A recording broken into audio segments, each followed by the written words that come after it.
In this video, we're going to show you the rarest trophies in Horizon Forbidden West and give you hints on how to get them. Subscribe to the Linus Wilson channel. We give you the secrets to crush Horizon Forbidden West. So, PowerPix rates this as like a 3 out of 10, and they rated the Horizon Zero Dawn also like a 3 out of 10 in terms of difficulty. None of these trophies are missable. With the update 1.08, all machine type scan, that automatically pops as after you complete the final main quest. But in the past, some people were missing that because they were not scanning the Alpha Prime or the Specter Prime final boss. So my advice to you is just if you want to legitimately get this trophy, and just in case that fixes bug, that you throw down a smoke bomb at the beginning of that fight so that you have the time to scan the Specter Prime. You know, otherwise, to repeat the boss fight, you have to repeat that same mission, and you probably have to burn one of your 5 manual saves right before starting Singularity. Otherwise, it's possible you could miss that trophy, but it should be repaired. It should pop every time. The rarest one, besides all trophies obtained, so 5% of players have gotten the platinum already a month out, so that means it's not that super hard. But you know, the hardest one for people is getting stripes at all hunting grounds, quarter stripe mark, and 3 trials at all hunting grounds. I think just people find the hunting grounds a bit frustrating. There are a few trials that are frustrating, but you just try to follow the rules of the trials. And notice this is just quarter stripes. You probably want to go for full stripes at all the hunting grounds. If you can do the quarter stripe, you probably can do the full stripe. Because full stripes at all hunting grounds gives you the best trip caster in the game, a legendary trip caster. So all machine types scan. There are 43 machine types. You don't need to scan the sub machine types. So like if you go into the menu, you're gonna find like there's like 50 different types of burrs and the different apex variants. You just need to scan one of the base 43 base types, and the only one that you only see once is the Specter Prime final boss.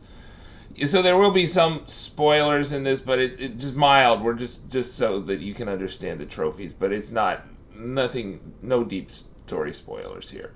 Then 1-2 Gauntlet Runs. Those are the flags on the map, as you see that flag right there. It should not be hard to win 2 Gauntlet Runs. My advice to you is if you're having trouble winning Gauntlet Runs, hit the R2 when you pick up the sacks of the Blaze Boost. And don't try to shoot people with your arrows, because that would probably mess up your rhythm. But if you win all 4 Gauntlet Runs, the 4th one is the hardest, then you'll get the legendary Warrior's Bow, Karja's Bane. So, but you can't win all 4 until you've completed the Poseidon quest and turned that in. But if you've got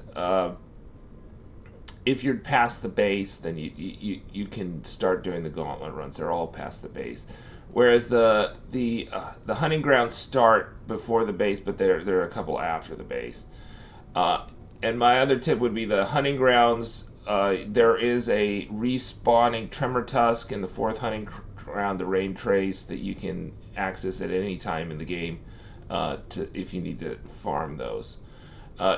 Defeated the Enduring is the 4th hardest trophy. This is the melee pits. The melee pits I thought were more frustrating than the hunting grounds because they have. It's not that the defeating the Enduring was hard, or defeating the bosses in each fighting pit, in each melee pit, and the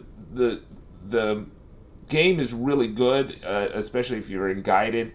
Will show you where every melee pit is, and that kind of actually gives away the locations of places that are grayed out, such as Thorn Marsh. So since you want to go to Thornmarsh already, follow their advice to go to the melee pit, but you may not want to do that until the very end.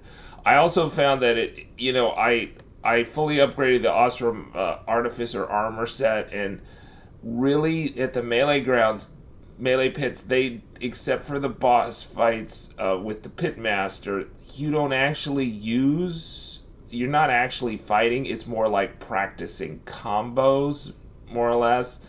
And so it's like the guys in the pits are actually dummies almost.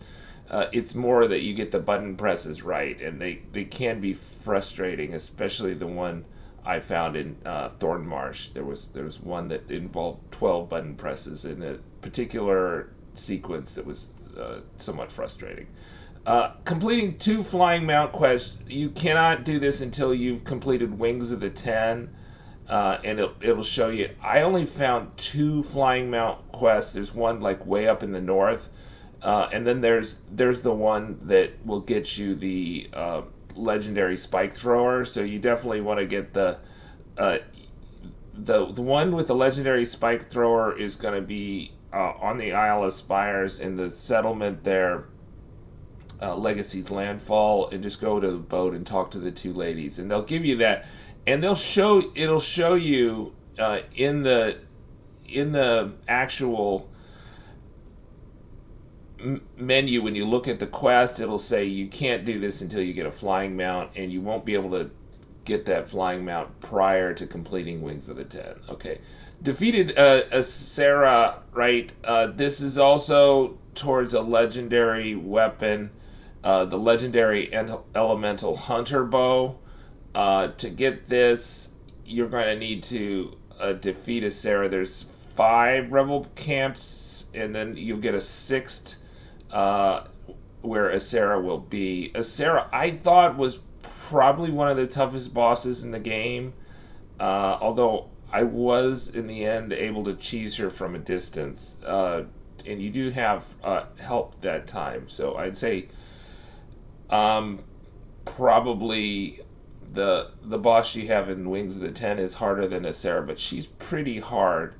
And that was about 15% of players. Then 10%, and you won't be able to get to see a Sarah until you've completed all the rebel camps. So camps, not bases. And the other one is that you will not get to go to a Sarah's camp until Aaron is at the base. So Aaron has to be at the base. So you have to establish the base. So you have to be past Dying Lands and in the true Forbidden West. And then you have to turn in a subordinate AI. And then Aaron will be at the base after you complete that mission. After you turn in the subordinate AI. And then you can do the Asera mission. 10 machine types overridden.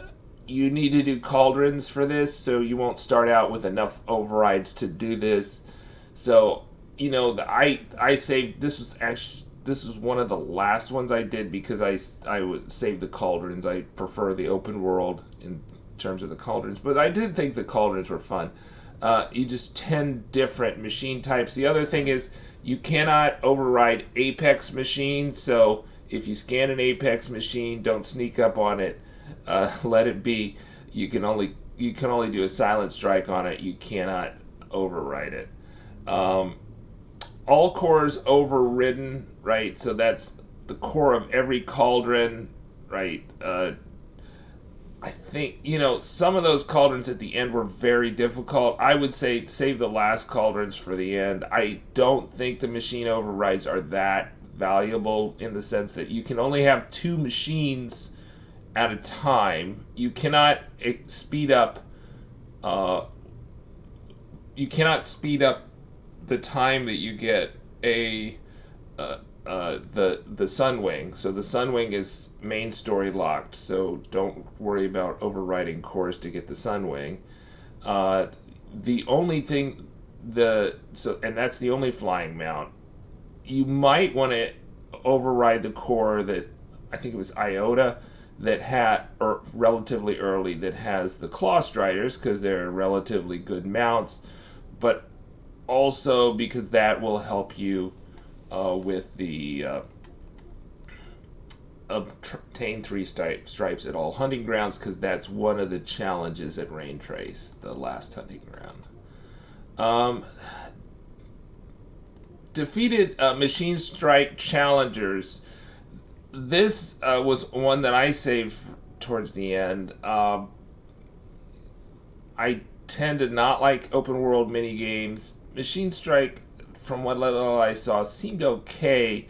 It's kind of like 3-dimensional chess, but with a variable amount of pieces. So you go to Chain Scrape and you do the tutorial in the bar, and then the tutorial does not count towards one of the wins. So you can, that woman that does the tutorial, you need to do one of her challenges. One of her challenges is only 2 pieces, and you should, after doing the tutorial, be able to do that without too much problems.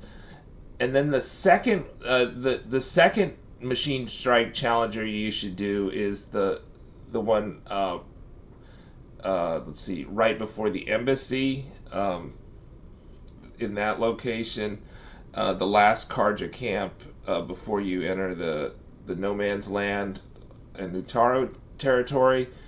And that machine strike challenger, you also have like a challenge of only 2 pieces.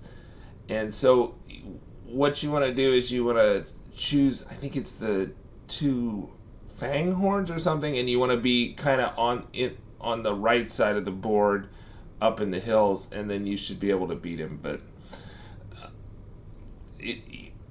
I think the only thing tricky I found was that there was you need to, winning the tutorial in Chain Scrape does not count. You have to win one of her non-tutorial challenges. Reach level 50, right? So it's really easy to hit level 50 in this game, especially if you're crafting, because the big machines give so much XP, and if you're doing any farming for shards, you're going to hit level 50 no problem. It is rarer than completing the game, but it's really not hard. I think actually one of the challenges for this game is to get all the skill points, which requires you to do all the side quests and errands. So after you hit 50, XP doesn't mean anything for you. You're not going to get any more skill points from level XP, and then the only way to get skill points is through errands and side quests and main quests. So I hit this and I was not trying to farm XP. I was just actually trying to get silver, or not silver, but shards and particular machine parts for upgrades, and I hit this before I turned in all the subordinate functions. Recovered Alva's data, right? This is kind of a brothers in arms quest. Alva is somebody that you're going to meet in the Demeter quest, and you're going to help her out. Completed arena challenge set. Only 20% have done that. This should be higher, because if nothing, just to, you want to get a few weapons and armor sets out of there. The best armor set is the Nora Thunder armor set from the arena challenge set. So you almost all the way complete Cool Route, or all the way completed. And then there's an opening, the arena errand, and then the first challenges should be relatively easy on whatever difficulty you're playing on. The final challenge is probably hard to do on normal difficulty for any player, but you can cheese arena on story. None of these are based on difficulty level. None of these are. So you can change the difficulty level at any time. I recommend, changing your difficulty level to custom and then choose the difficulty you like, and then easy loot so you get more loot because it's so grindy, the upgrade system. But the fact that so few people are, and one arena challenge set is only like 3 challenges, and I think there's like 6 sets or something like that. So not enough people are getting the legendaries in the arena. So the best weapon is in the arena, the Forge Fall Sharpshot Bow. All Tallness Overriding. So I mean, that's one of the few trophies that makes you do all things. There's all Tallness Overriding and all Cauldrons. And one of the reasons why the trophies in Horizon Forbidden West are a lot easier, I think, than Horizon Zero Dawn is there's so few trophies like all Tallness Overriding that you have to do everything. Most of them you have to do like a sampling. So, right, you have to, you have to not get full stripes in the hunting grounds, or you only have to do 2 races out of 4 in the Gauntlet Runs, right? And that's kind of how it is. Rode all regular mounts, so you need the override for the Bristleback and Claw Strider. I kind of like the Bristleback more as a mount because it does farm shards for you, and it just is so heavy duty. I don't know. I didn't find any of the mounts, the land mounts, I liked that much because they kept on getting killed. I had to just sneak around on my own, otherwise I'd have to keep on overriding mounts. All combat machines killed.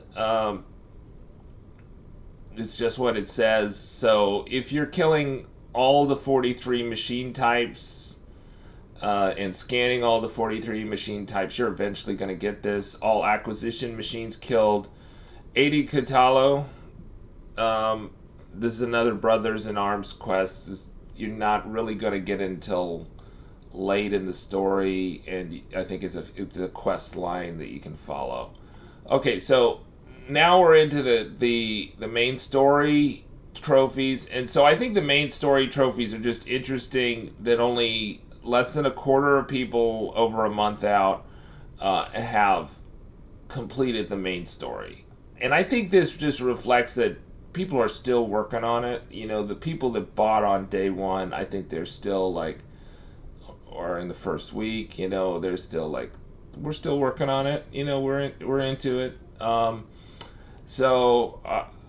But there's a big drop off between just the gold trophy and then flew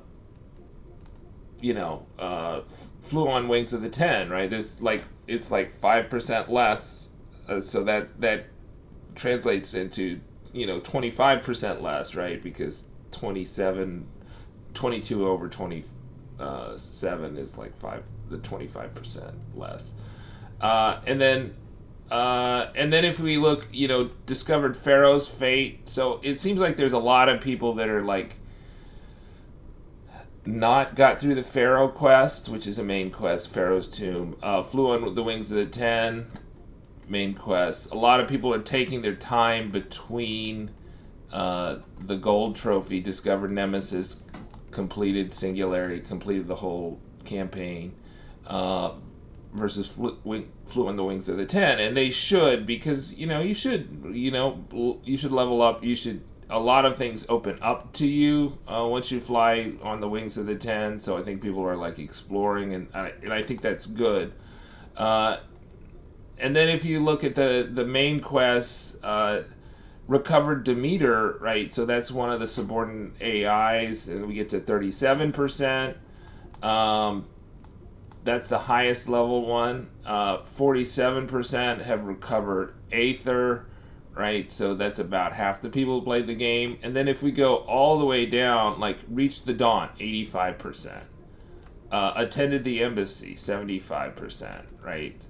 establish the base 61%, right?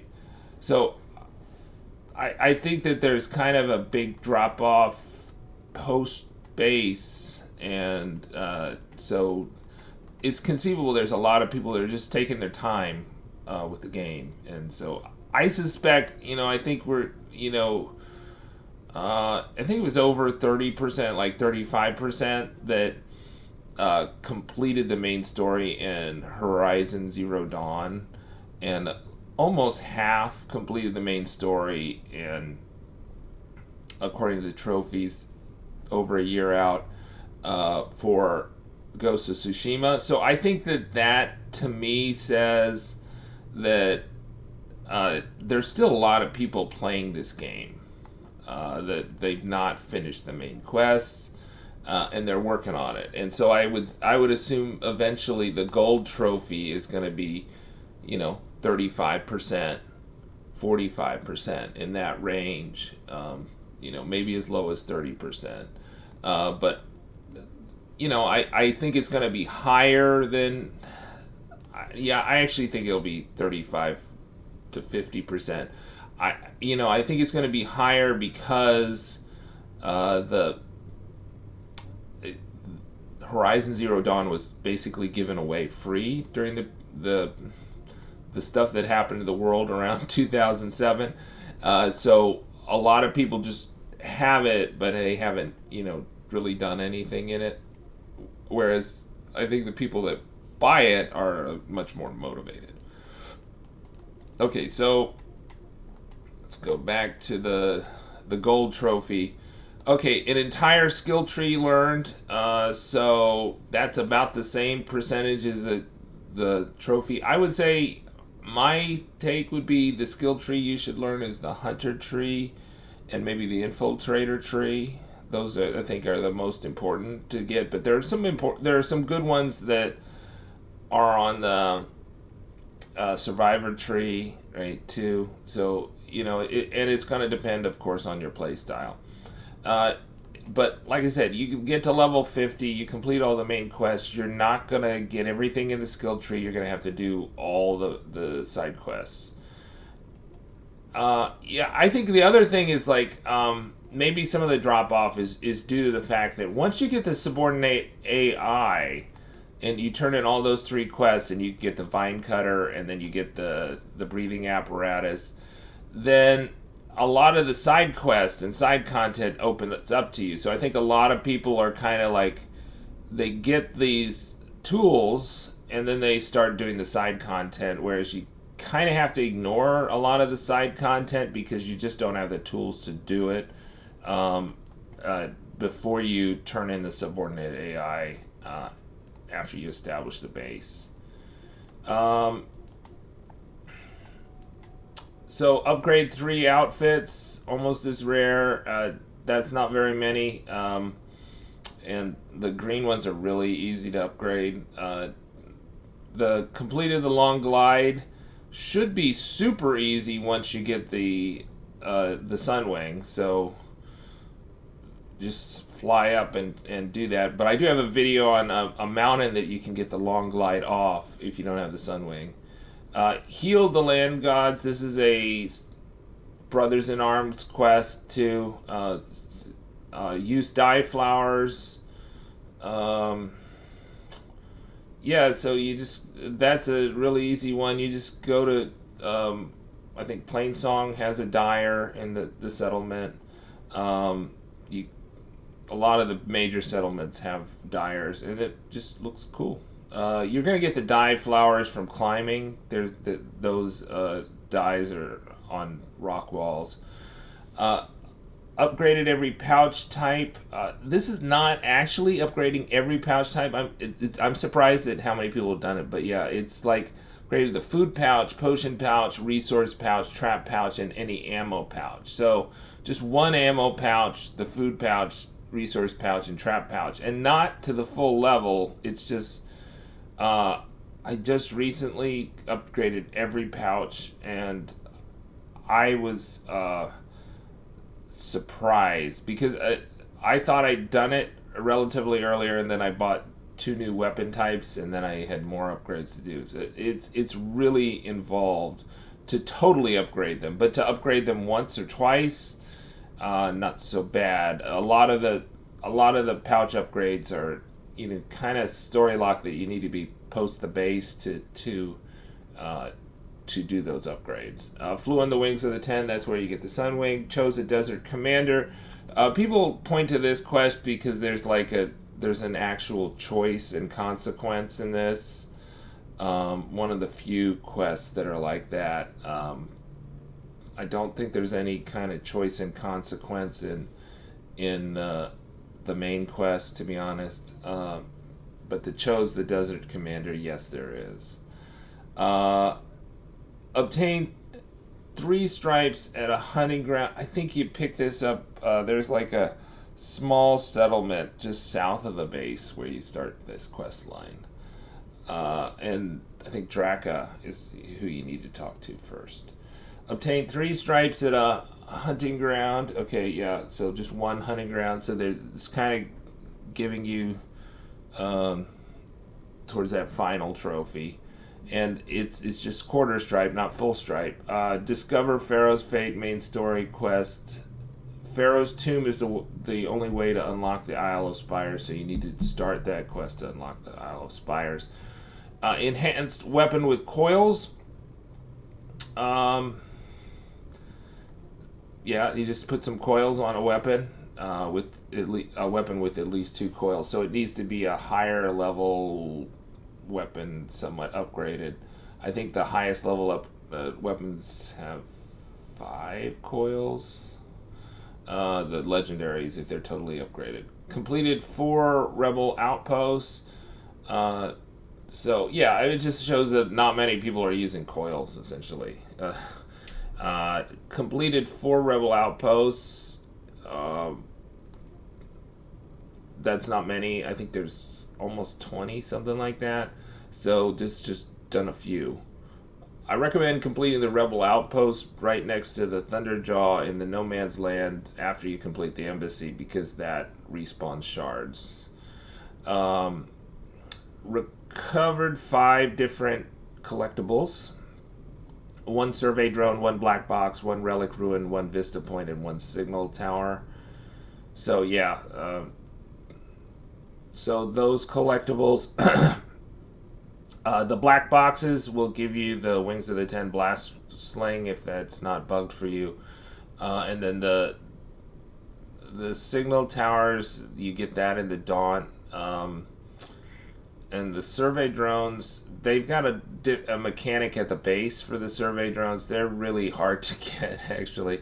And the vista points, you just need to move around to get the right angle to do them. The relic ruins, of course, are going to give you the ornaments and the legendary shredders, Gauntlet Ancestors Return. Completed 3 relic ruins, right? So 37% at this point. These are the kind of parkour puzzles of the game. So if you love that, you're going to love the relic ruins, even though the reward at the end is not so great. Each ornament you can have to light up the sky differently. So you can choose between the ornaments. So for instance, there was a St. Patrick's Day ornament that you could light up the sky with the shamrocks. Picked up 5 heavy weapons.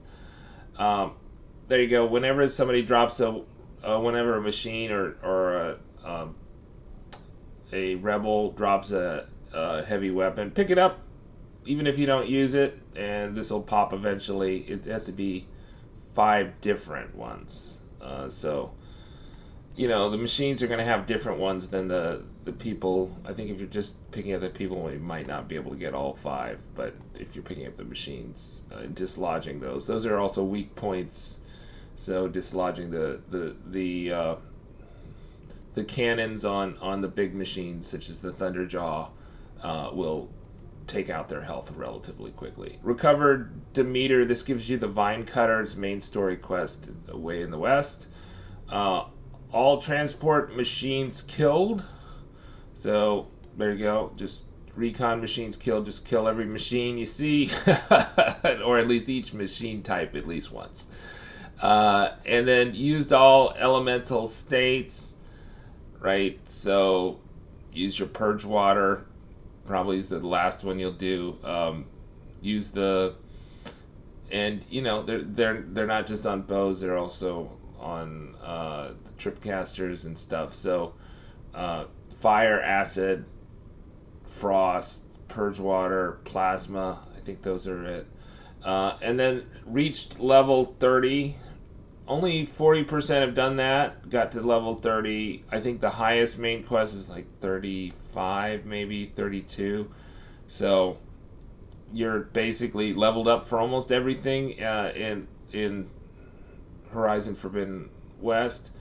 But, you know, I mean, like I said, you can get a lot higher than that relatively quickly. Recovered Poseidon, 43%. So that's going to give you the breathing apparatus, and then fully upgraded a Valor Surge. And also, a lot of legendary items are only going to be available after you recover Poseidon. And some of them after Demeter, because you need the Vine Cutter. So, and some after Pharaoh's Tomb, because you're going to need access to the Isle of Spires or San Francisco. Fully upgraded a Valor Surge, 45%. So those are just in the tree. That it takes a lot of skill points to fully upgrade them. You have to have all 3 dots darkened. So worth doing. My favorite Valor Surges are the Power Shots in the Hunter tree on the bottom, and the Stealth Stalker on the top of the Infiltrator tree. But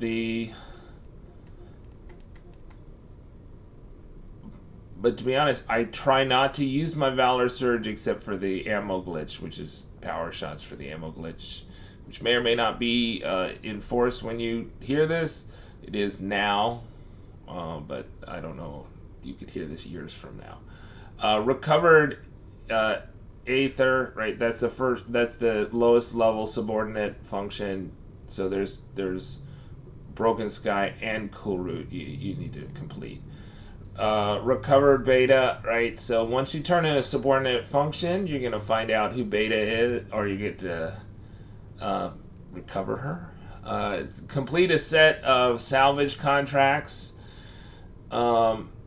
There's also an opportunity to scan a specter when you're recovering Beta, so make sure you do that. Complete a set of salvage contracts. It's hard to miss the salvage contract. Seems like everybody's done that. About half of the players have done that. You start getting the salvage contracts. It's like right after Chain Scrape, but I think most of them are actually in the Forbidden West. Some are in No Man's Land. Perform 3 melee combos. So to do this, you're gonna have to unlock some in the warrior tree. But it seems like a lot of people are doing that. Save the Daunt. Resolved all the problems troubling the Daunt. I was surprised by this. There are a lot of side quests you actually need to do this. So it actually was involved for me, but a lot of people have done it. I guess a lot of people spent more time in the Daunt than I did to start out with. Unlocked 3 weapon techniques, right? So those are the kind of the squares on the side. So they're not, the techniques are different than they're different than the Valor Surges. So the Valor Surges have the 3 dots around them. The techniques are the kind of the big ones on the side, and they need several skill points. And then you select when you go into the weapons wheel, you can select the weapons technique from the D-pad while you're in the weapons wheel for each different weapon. So each different weapon, you can kind of have a loadout of a weapon technique, and then you deploy the weapon techniques using the L2 R1 combination instead of L2 R2, which is the normal, but if you want to do your weapon technique that you've selected in your weapon wheel, you L2, R2. So my favorite weapon technique is the brace shot for the sharp shot bows, which does a ton of damage. But if you have a component that could be destroyed by an explosion, it is an explosion. First core overridden. So just override one core 50%, upgrade 3 weapons 55%, right? Really easy to upgrade them in the Daunt. So you have your green weapons upgraded in the Daunt, and then you just probably, steal whatever blue ones you can get, and then probably fully upgrade a few of the ones, the very rare weapons when you get to the Forbidden West that you buy from Thornmarsh, and then upgrade most of the legendary weapons you can get. That would be my advice. First rebel camp completed, so just one, 56%. Tore off 100 components. A lot of components are being torn off. Established a base, 61%, right? So 3 out of 5 are doing that. First tall neck overridden, 68%. I think the first tall neck was pretty tough in terms of there was a lot of enemies there, so that's fairly impressive. Attended the embassy, 75%. Stealth killed 10 machines, so most people are doing that in the Daunt. Secured passage to the embassy, reached the Daunt, 85%. So you've completed the first part of the prologue if you're not counting the Daunt as the prologue. So subscribe to the Linus Wilson channel. We give you the secrets to crush Horizon Forbidden West. Good luck on your path to the Platinum Trophy.